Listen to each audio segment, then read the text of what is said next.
Let's change to this one. Save. Hello, hello, hello. It's still broadcasting. Good. Okay. So a certain 9-hour period, the temperature at time t is measured. What was the average temperature? Okay, so we're going to use the mean value theorem for integrals to do this one. And we're given a function right there. So I need my notebook. And let's copy our function. And during a certain 9-hour period, okay. All right, so there's our function. Let's go to the board. And hope it works. Uh-oh, shit. Excuse my language. We have a technological issue, darn it. Okay, hang on, my broadcast screen thingy dongle is missing.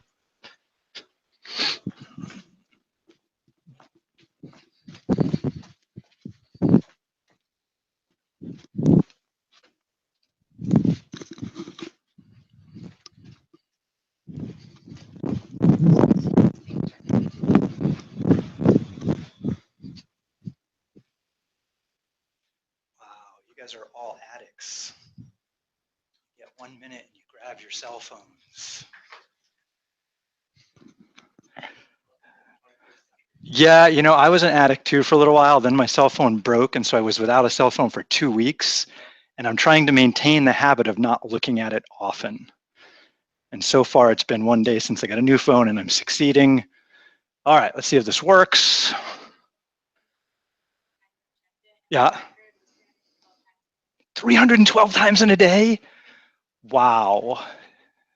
I'm sure there's a Guinness book of that stuff somewhere.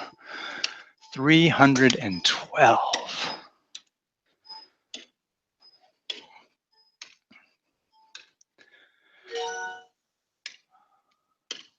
Okay, so here's our function. We are interested in the interval from 0 to 9, and we want to find the average value.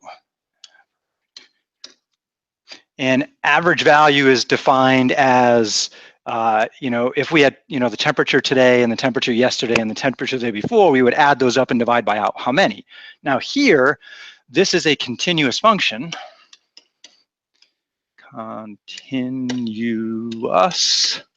So there's infinitely many temperatures that we could find between 0 and 9 according to that temperature.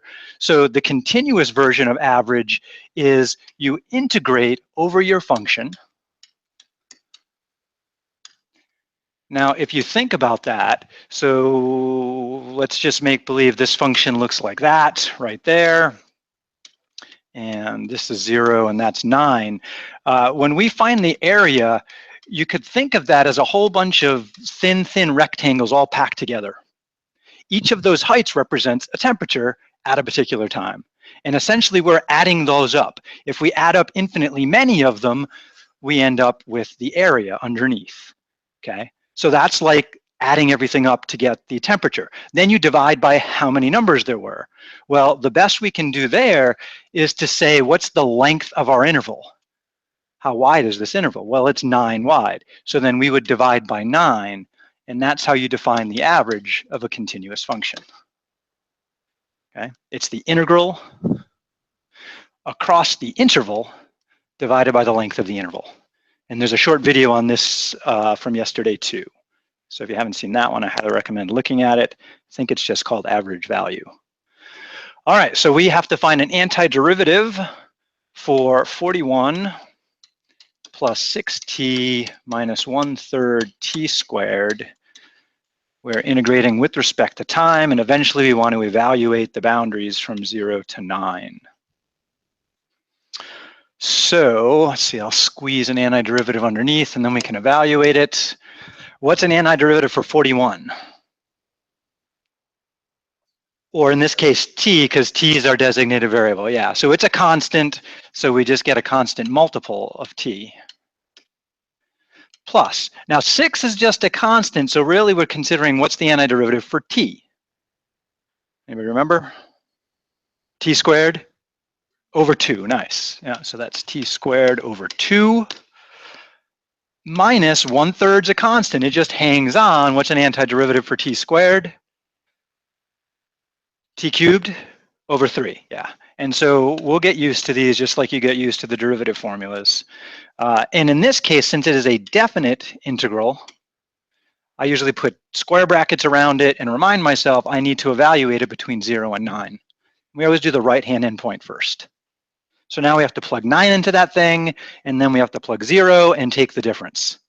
Now, sometimes 0 is a wonderful boundary, because often if there's just a multiple of t in each piece, it's just 0. So really all we care about is evaluating this at 9. And so now whip out a calculator and evaluate it. So help me out, calculators. You have a calculator on your phone? Well, play along, come on. It's fun. Put your phone to good use. Use its computing power. All right, so I don't want that. This one maybe? There we go. So let's see, we have a 41, let's blow this up. 41 times 9, right? Plus 6 times 9 squared over 2 minus 1/3 times 9 cubed over 3. Does it sound like I wrote that right? I think so. And my Google calculator, if I typed it correctly, says the answer should be 531. We got a yes over there for that from one person. Okay, anybody else confirm that? You got 693. Okay, so let's just look at my statement here again. So let's see, I've got my 41 times 9. 41 times 9, then it should be a 6 times t squared over 2, which you could reduce that ahead of time if you wish. So let's see, I got a 6 times 9 squared over 2, okay, minus a 1/3 times 9 cubed over 3. You add it over here? Okay, yeah, so it's a subtraction. And in one of my videos, I was doing a complicated evaluation like this, and I had a parentheses out of place and it all went to heck, or I had a plus where I should have had a minus. So how do we know if we're right?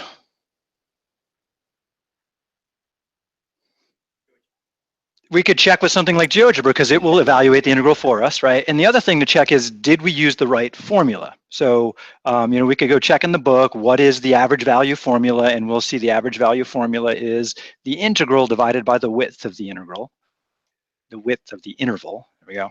So I'm pretty sure I got that right. So it's just a matter of, did I have the right antiderivative? I think those are good. And then is our arithmetic right? And so I could ask Geogebra for a backup too. So I'm not going to do that right now, but I am going to open up Geogebra for use. Has anyone tried Wolfram Alpha yet? Not yet? You've tried it a little bit? It's pretty nice. It's pretty good at guessing, but if you do it wrong, you get weird stuff. Yeah, so typing stuff into it can be a challenge. One thing I like about Geogebra is it gives you tips. If you start typing something like integral, if you start typing int, it'll show you all functions that start with int, which is kind of nice. So I could go over here and say, it would be nice to graph this function. So let me see, what was it originally? 41 plus 6, and here I have to use an x. 6x minus 1/3 x cubed. X squared, yes, thank you. All right, oops, I'm missing something like an x. Oh boy, that did not go well. Okay, x, there we go. Raised to the 3rd, no, 2nd. All right, so that's my function, and I do not see it anywhere here. Hit enter. So I have to, you know, choose an appropriate window. So I usually grab the move tool and say, all right, it's probably up here. Notice we start at 41, so I can drag this axis down till I see it. Ah, there it is. Okay, and I'm concerned about up to 9. So I usually graph a line showing my boundary. So there's my x equals 9. So I'm interested in this region right here. And then I would ask it, give me an integral, and there's all kinds of int options. And the usual one we'll go for is integral function start end. And so here it called my function f, so I can type f instead of retyping the whole thing, which is nice. Tab key lets me jump to the next thing, starting at 0, tab, go to 9, enter, and it says, yeah, the area under the curve should be 531. Am I done though? No, what did I miss? Yeah, I haven't averaged it yet. All I've got is the numerator here. I have to divide that by 9. Okay, so back to my calculator over here. So I can take that, put it in parentheses, and divide it by 9. All right, and we get 59. Anyone else get that? Okay, so based on the work with Geogebra, based on my notes, I think the average temperature was 59 degrees in that time period. Back to the graph, just see if that looks good on the graph. Where's Geogebra? I'm going to graph y equals 59 and see if it looks like it's in the middle of the y values the curve presents in that interval. That seem reasonable? That seems like it could be it. If that horizontal line was up above, too near the top or too near the y-intercept here, I'd be like, something's not right. I don't think I have the right average. But I think we're doing okay on the average. And again, what we're doing is we're finding the average y value, the average height of the points from here up to there. Okay, it's the graphical interpretation. Does that help, Stanton? Okay, cool. All right, check my answer. Well done. I prefer fantastic, but that's okay. All right, let's do some other stuff. Hello, Gerald. Have you done number 17?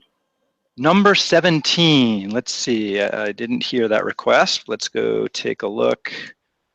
17. Find the derivative of the integral. Okay, so in the video I did do an example like this, but not this one. So let's take a look at it. So the fundamental theorem says that if you take the derivative of an integral, you get the argument of the integral back, right? So essentially the answer should be related to 1 plus t squared. That's if there's only an x being evaluated at the top. Otherwise, the chain rule for derivatives applies, okay? So let me take a snapshot of this. Let's see, new page. Come on, snapshot tool, there we are. All right, so we want the derivative of this integral. All right, so I'm gonna do a similar integral first, then we'll do that one. And that's kind of small, let's make that bigger. Oops.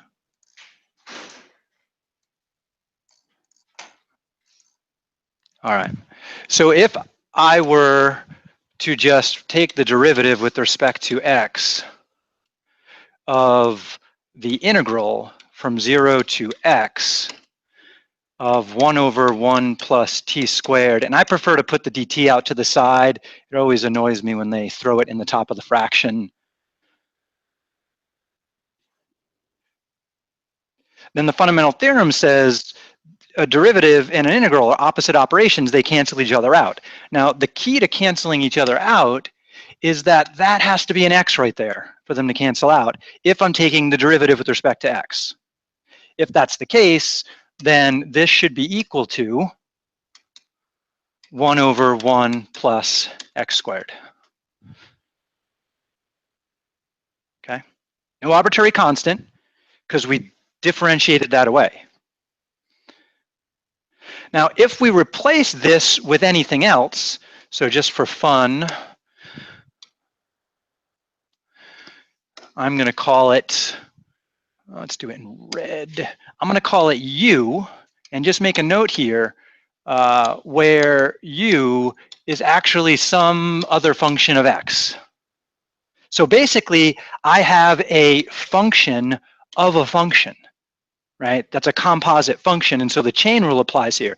And the chain rule says if you have a situation like this, then you have to multiply the first derivative, the outer derivative, by the derivative of the inner function, the stuff that's this thing that's being plugged in. Okay. So then the question here is, all right, well, here this is my u. I need to know what u prime is, right? What is du dx if u is the tangent of x? Anybody recall derivative of tangent? Secant squared, yeah. Right, and so that's what this u prime really is over here. So I'm going to erase that and say that I need a secant squared tacked on here. Oops, eraser. secant squared of x. So that should be the answer right there. Probably clean it up a little bit by multiplying the fraction times that. So we could say the derivative of the integral with this upper endpoint tangent could be written as the secant squared of x divided by 1 plus, whoa, that was weird, 1 plus x squared. So usually derivatives of integrals cancel each other out unless the chain rule has to be applied because you have something other than x at an evaluation point. Okay, so that's a consequence of the fundamental theorem. All right, so that was an excellent question, Darren, because that leads to the next section very well. Let's see, is Darren still there? Where's my hangout? Okay, there it is. Darren and Gerald are still there. All right, so let us move on to section 5. New page. So section 5 is essentially about the chain rule. So I'm going to call this the chain rule for integrals. The official title of this section, 5.5, is called substitution.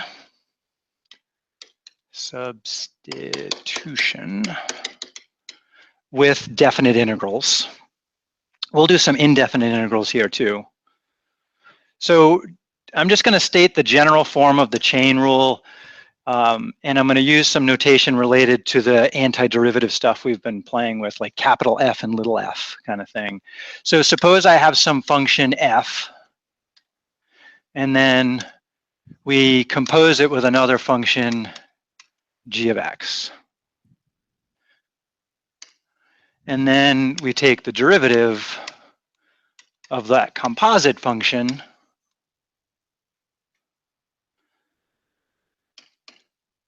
then the chain rule says take the derivative of the outer function. So that means I need capital F prime of something. And originally g of x was trapped inside of it. It's still trapped inside of it. So there's still a g of x inside of it. Oops, that's supposed to be an x.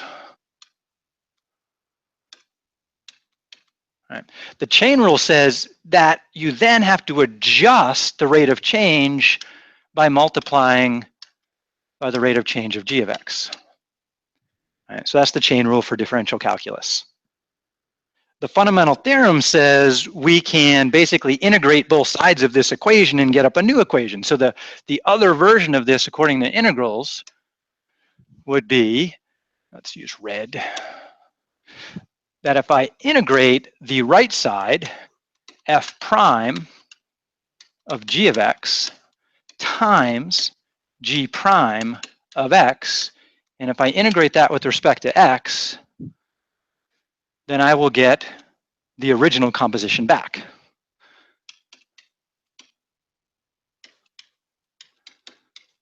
Right? Because the fundamental theorem just says integration reverses differentiation. So this is the integral version of the chain rule. Okay? So if we recognize that we have a composition of a function, and there happens to be a multiplication by the derivative of the inner function, then we can proceed with the integral. Okay, and we're going to do that with a substitution. So just like I did that substitution for the problem Darren was mentioning, I'm going to do a substitution here. And what I'm going to do is I'm going to substitute out g of x. I'm going to give it a simpler name. I'm just going to call it u. So new page, black, there we go. So again, the integral version of the chain rule says if you have something that looks like this, then it cleans up very nicely to that. Now, since I don't have boundaries here, I probably should add on an arbitrary constant, right? Because any antiderivative can differ by at most a constant. So that's something we'll get used to. So here's what I'm going to do. I'm going to say, all right, just want to make this look a little prettier. I'm going to say, let's let u equal g of x. And we'll try this with a real problem in just a sec. What would du dx be equal to then? Just g prime is just another name for it, yeah. So we can either call the derivative du dx or we can call it g prime of x. Now, do you remember looking at differential forms at the end of Calculus 1, where you separated this fraction here? Okay. Yeah, so there's an alternate form of that. I can say this is du equals g prime of x times dx. I can treat du and dx separately as little quantities changing. Okay. So this is what's called the differential form of the derivative.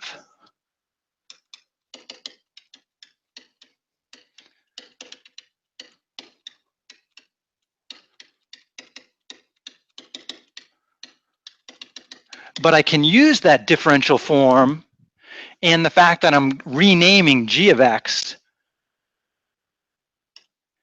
in here. So I can replace g of x with a u there. Notice here, g prime dx. Don't I have that same thing right here? Which could be more simply written as just du.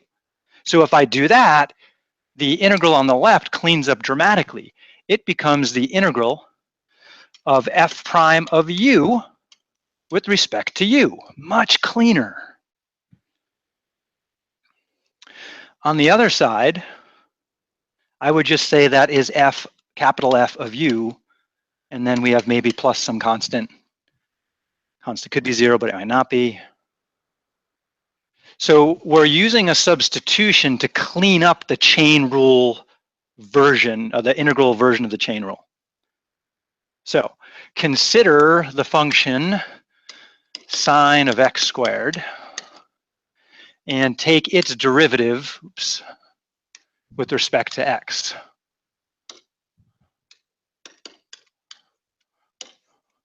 What does the chain rule say the derivative has to be here? Derivative of sine is cosine, yeah. And since x squared is trapped there, it's still trapped here. But the chain rule says I have to adjust this by doing what? Taking the derivative of x squared and doing what with it? Multiplying by it, yeah. So chain rule says you get to tack on the derivative of x squared, oops, which is 2x.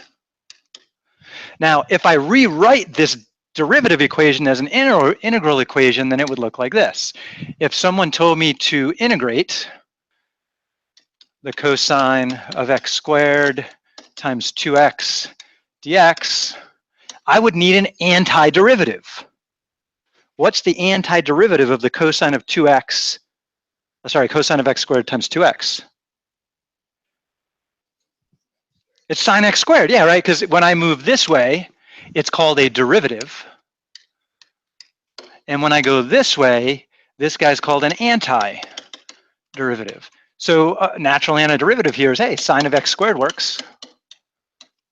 And again, there could have been a constant, so we usually put a plus c out there on the end. Because if you differentiated the sine of x squared and there was a plus c, the derivative of c is 0 because it's just some number like 2 or pi. All right. Rewriting this, I could do a substitution. So let's just ignore that for a minute. Right? We know it's true from the black statement above, but just say, okay, this is rather messy. Let's unmess it by saying, let's let u equal x squared. And then we take the derivative of u in differential form. So we would say then du equals 2x. And then the dx goes on the other side because we're stating the derivative in differential form. And so this becomes my substitution. Where I see, any place I see an x squared up here, oops, that's not a highlighter.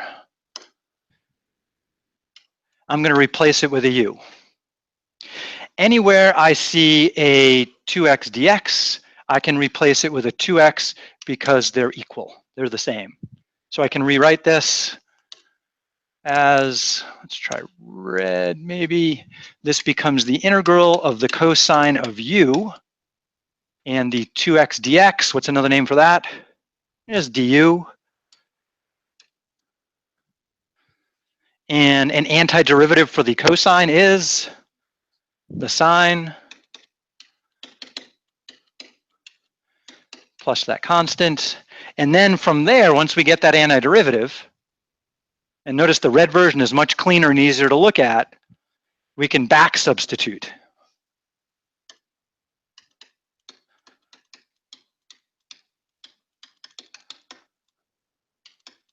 What is u really equal to? X squared, so we can say this is really, the antiderivative is the sine of x squared, and we have some constant because we haven't evaluated the endpoints yet. All right, so the chain rule leads to a substitution technique that allows us to take antiderivatives of functions that looked worse than they were. The trick of all of these is coming up with an appropriate substitution. And sometimes we'll look at it and we'll say, oh, I see the substitution. There's an x squared, there's a 2x, I got this. But other times we won't choose the right one at first. Okay, so it just kind of depends. So let's do a few examples. Let's try, suppose I had the, oops, a big highlighter. It's kind of cute. Let's go with a pen.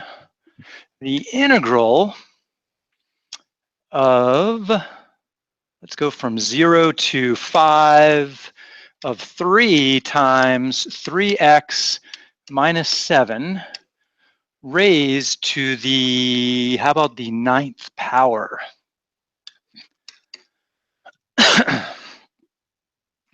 So one option here would be to start multiplying 3x minus 7 times 3x minus 7 times 3x minus 7 9 times in a row. And then we'd have this big long polynomial with 10 terms in it. And then we could piece by piece integrate it. Or we could try and use a substitution to make it look cleaner. What do you want to do? Try substitution or multiply this out? Oh, the stamped it. I knew you were going to say that. Yeah, we're going to go for substitution. We're going to say, all right, it would be nice if that was just like an x there, because then x to the 9th, that's easy to take the antiderivative of. So we're just going to say, let's get rid of the whole 3x minus 7. Let's let that be u. So what would du be equal to then in differential form? It would just be 3 dx. So then I'm hoping there's a 3 dx up there. And there is. Wicked cool. So I'm looking for that. It happens to exist right there. So that's du. So with this substitution, I can rewrite the whole thing and say this is equal to, I'm going to ignore the 0 and the 5 for just a minute, because actually I'm not going to ignore them. I'm going to make a note. The 0 and the 5 are x values. I'm now changing my variable to be u. So if I were going to put boundaries down there, they would have to be u's, not x's. All right, so there's 2 ways we can handle that, but let's clean it up. The 3x minus 7 is just a u to the 9th, and the 3x dx becomes my du. Way cleaner. Okay, I'm going to ignore the boundaries for a moment still, and I'm just going to go for an antiderivative. What's an antiderivative of u to the 9th? U to the 10th? Over 10. Yeah, we have to divide to compensate because the derivative multiplied. All right. Now, this is a definite integral, which means some evaluation has to happen.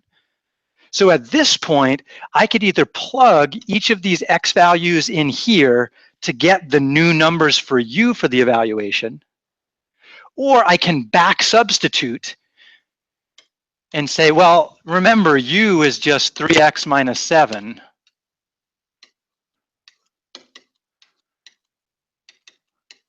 So I can just put that back in and then stick with my original 0, 5. Otherwise, you have to come up with your new endpoints in terms of u. And some people like to recalculate those endpoints and solve this one right here. Other people like to back substitute and use the original endpoints. Pros and cons to each method, you're going to have to take your pick. My preference is to back substitute and use the original endpoints, because otherwise calculating these allows more steps and room for error. Okay, but it's up to you. So I'm just going to go back to the original one here. And so I would evaluate this at 5. And so I would have, what, 3 times 5 is 15. 15 minus 7 is 8. So I would have an 8 to the 10th over 10 minus plugging in 0 gives me negative 7 to the 10th. Since 10 is even, that's the same as 7 to the 10th. So that I think that would be 7 to the 10th power over 10. And so then I'd whip out a calculator and do that arithmetic. Did I evaluate them right? Am I okay there? Shouldn't that 7 be negative?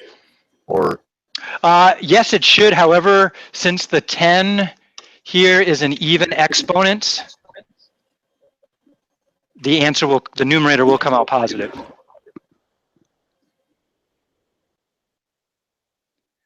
So again,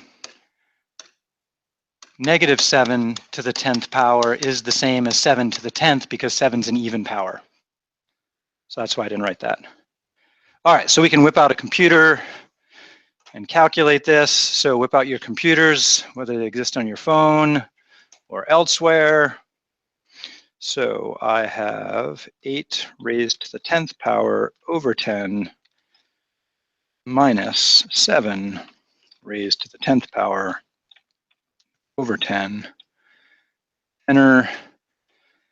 And Google said it's a very big number. 1, 2, 3, 1, 2, 3, 79 million. It's a lot of area. Okay. Just to double check, if I were going to come up here and plug in the negative 7, I'd have to put the base in exponent in parentheses, and then put the negative 7 like that. And because 10's an even power, I'm going to get the same answer. Okay. And we could also give this to GeoGebra. The challenge with giving this to GeoGebra or any other system, any other technology is creating the right window to see it all.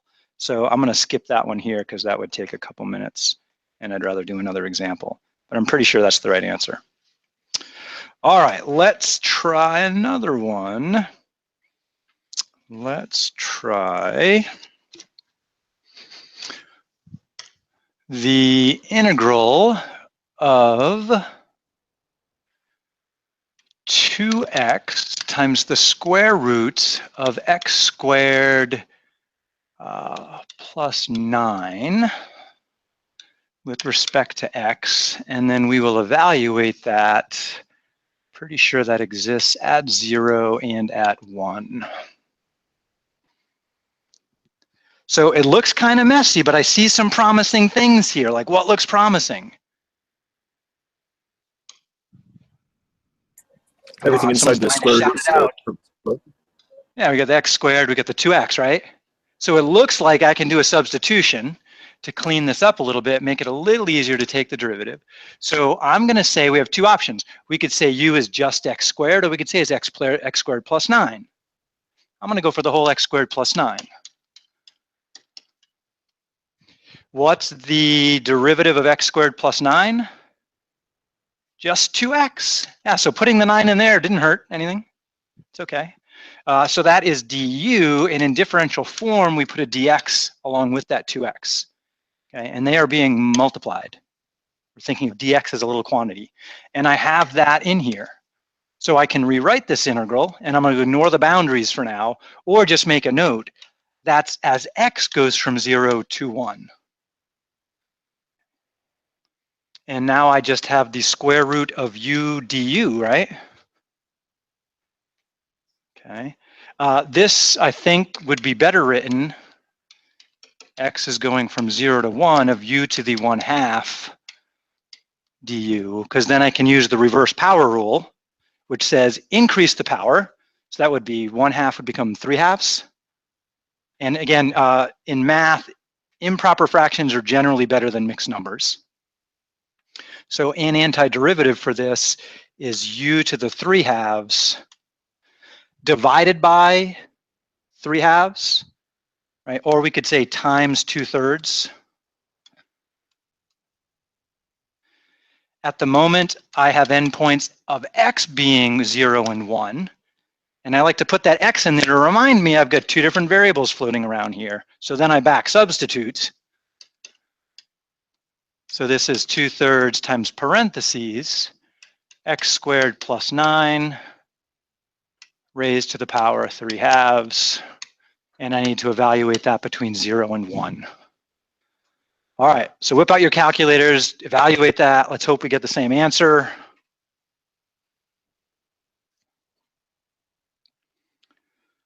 I'm gonna try and bring that up on a new page. Let's see, I think I can remember all that.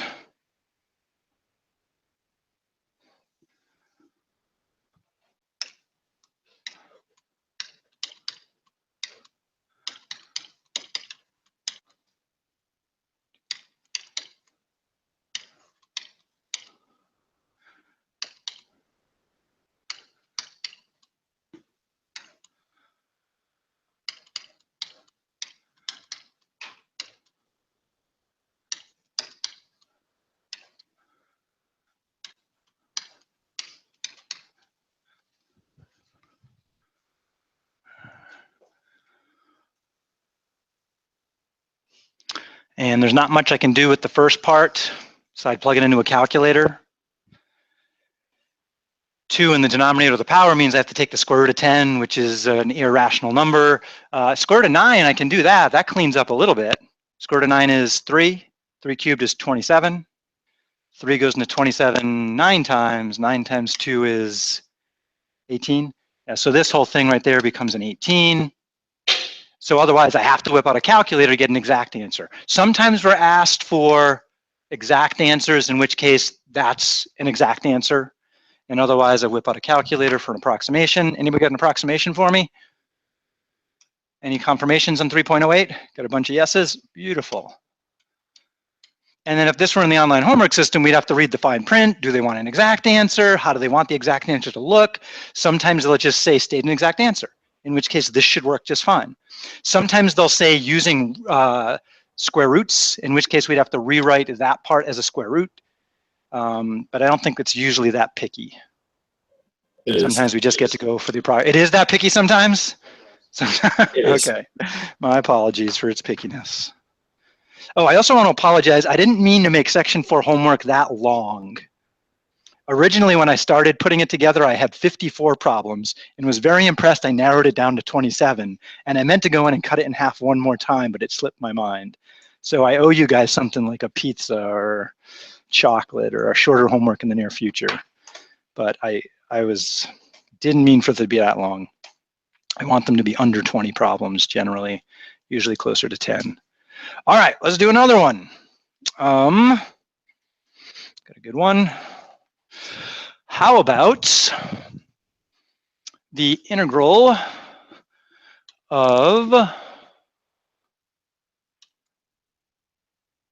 x to the 4th power plus 1 squared, and in the top we have an x cubed and then dx. And we are safe to integrate this from 0 to 1. That's in the domain. Okay, that looks nasty. So, do we have anything that looks promising substitution-wise?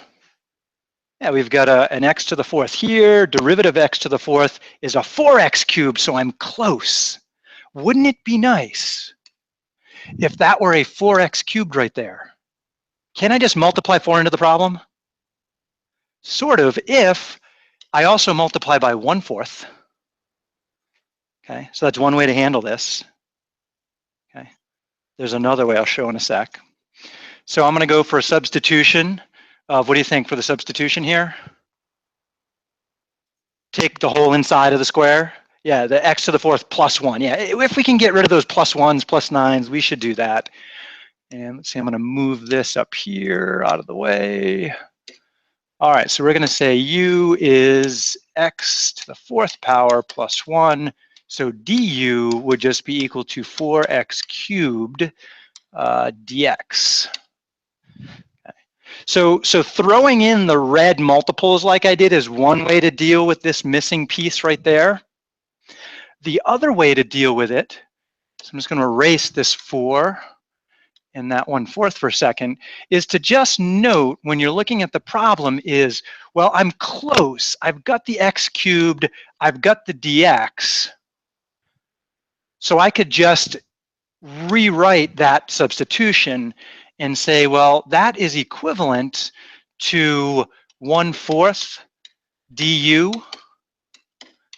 right? Divide that 4 to the other side. And then in that case, I'm replacing my x cubed dx with this 1/4 du. Either way, I get that 1/4 in there to adjust for the missing multiple of 4. Okay, so there's a couple ways to think about that. So applying my substitution, I have an integral. Now, since I'm changing variables, I want to make a note about my endpoints. Those are for x equals 0 and 1. So I usually write that in next as a reminder. Otherwise, I get excited and I plug things in the wrong spot. So let's see. X cubed dx is really going to be 1/4 du. And then I'll put my fraction bar, and the x to the 4th plus 1, that's now just a u, right? So I just have a u squared on the bottom. Constant multiples can be pulled out front if you like. So I could say this is the integral, 1/4 times the integral as x goes from 0 to 1. Let's see, I'm going to have a 1 over u squared. How might I restate that? U to the -2, yeah, that's easier to deal with. Now it's a piece of cake. Let's see, I increase the power by 1, that gives me u to the -1. The 1/4 is hanging out. So usually what I do is I put the 1/4 outside of my square bracket. Square bracket means I have to do an evaluation. I'm going to get a u to the -1 divided by -1. Is there another way to write divide by -1? You could just, yeah, it's going to make the whole fraction negative, so I could instead say it's just negative u to the -1. So I'm just going to make it look a little prettier. If this were on a test, I would write that in 2 steps. The more you write down, the better. The more you do in the head, the more you put yourself at risk. What are my endpoints? X equals 0. You always remind yourself when you're doing a substitution which variable those numbers represent. Those are x's. My choice is to reverse substitute now. So rewriting this, I have a 1/4 negative parentheses, whenever we resubstitute, x to the 4th plus 1, that is to the power -1. Now I'm just going to write 0 to 1 because I got my x back. And so next we have to do our evaluation.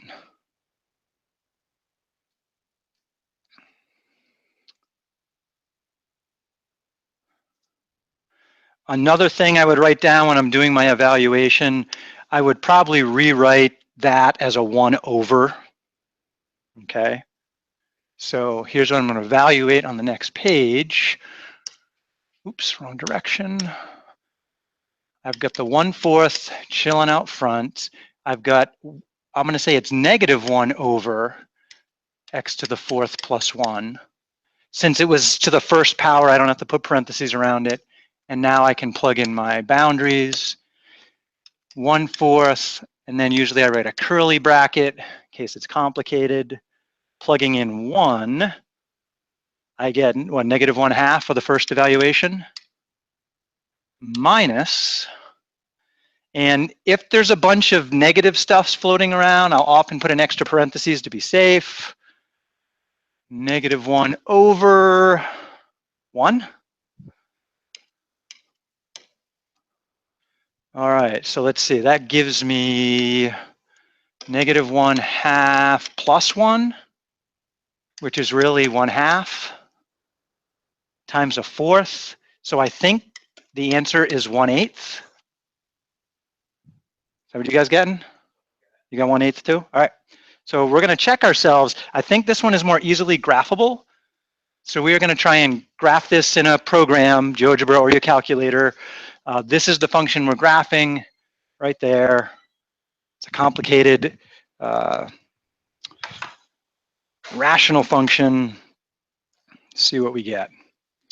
So you can go, you can go, you can go, and you can go. All right, so we got x raised to the third. Oops, division is in the wrong spot. Divided by parentheses x raised to the fourth plus 1 squared. I think I got that right. And let's blow up the font size a little bit.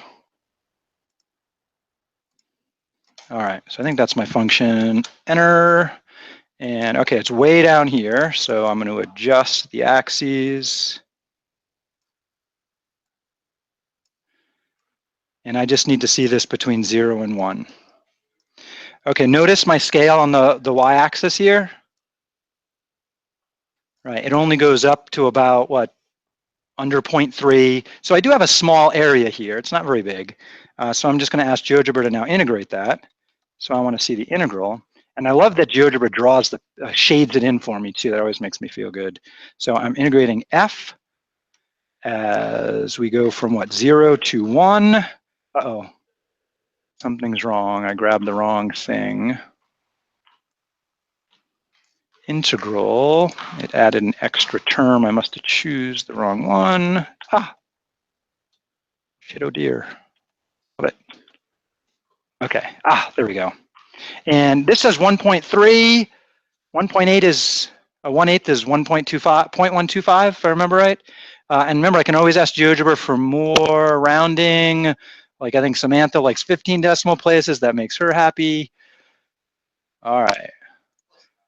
So it's pretty close, right? And again, it is a computer algebra system. It's doing some numerical technique in the background to try and crunch that area.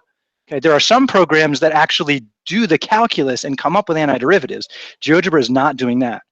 It's doing something like a ton of Riemann sums. Okay, I don't think that's what it does, but it's something similar. All right, so GeoGebra confirms, yeah, we seem to have the right answer here. All right, we are out of fun for math today. I just want to point out some stuff about where we are in the course. Let's see, I have a calendar in the home page.